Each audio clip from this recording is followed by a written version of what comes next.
knew his work well before that, long before that, but I just thought I would just share a few thoughts, you know. Please do. Yeah, so I was going to read these comments, and it's really an honor and a pleasure to speak on behalf of my longtime SFAI colleague, the great artist and teacher Lawrence Jordan, especially on the occasion of this wonderful event, the screening, and an award which I think is certainly more symbolic than it is physical in terms of what you've given to us in the world. Lawrence, affectionately known to many of us, as you could see in the titles, as Larry over the years. And this, I'd like to help celebrate his lifetime of devotion to the art of personal and poetic filmmaking. Lawrence began making films in the early 1950s, as Marian mentioned earlier, and he's worked continuously over the past 75 years, creating over 90 films that include mystical and dreamlike collage animations, such as we just saw some marvelous examples of, lyrical photographed portraits of the urban and natural worlds of people and places, and forays into dramatic narratives and essay films. In other words, the widest range of films that one can imagine. Lawrence's collage animations, a form that he pioneered, transformed details from old engravings and popular illustrations into mysterious and surreal landscapes that delve beneath conscious thought, as you just referred to, not coincidentally, freeing each viewer to discover their own connections to the meaning flowing through the intricate and delicate images. His classic Our Lady of the Spheres from 1969, which we just saw, is a stunning evocation of a lost imaginary fairy tale like Victorian and other forgotten era world. And it's only one of a handful of avant-garde films that's been admitted into the Library of Congress's National Film Registry.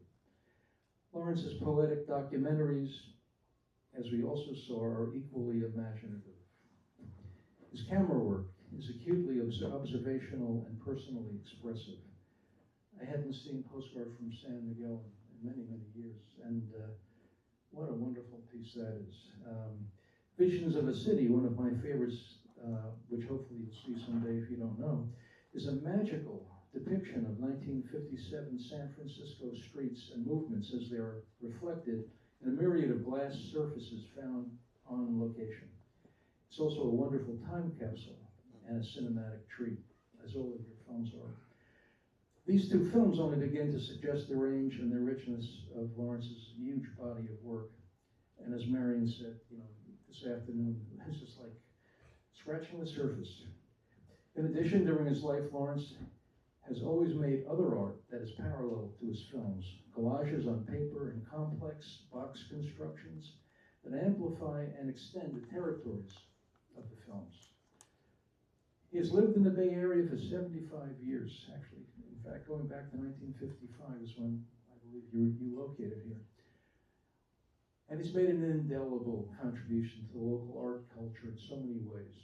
During the 1950s and 60s, he worked closely with such poets, filmmakers, artists as Stan Brakhage, Bruce Conner, Joseph Cornell, of course, Robert Duncan, Helen Adam, Michael McClure, and many others.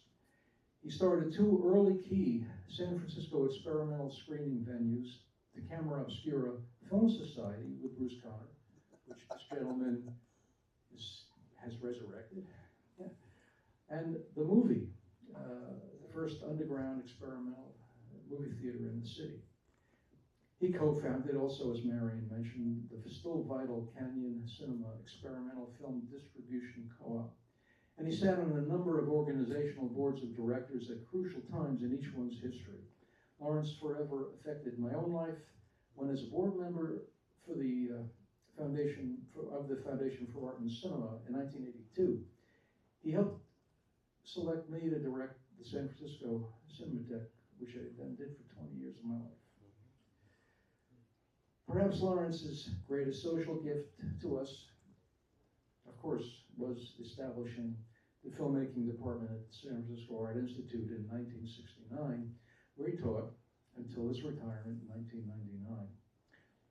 I was fortunate to also teach in this dynamic and unique cauldron of a creative program. I began in 1984, actually. It was a true oasis for artists, as I think we all know. I marveled at Lawrence's ability to challenge and inspire students to discover their own personal voices, whether on a metaphorical, symbolic, or aesthetic level, or all of the above. He was critically sharp and always honest, but he was also encouraging in ways that allowed students to clarify and learn to trust their inner vision. Simply put, Lawrence was a great teacher whose passion for art changed hundreds of lives, and I think as many of you here can attest. So we're all lucky to have him, to have had him, and to still have him with us.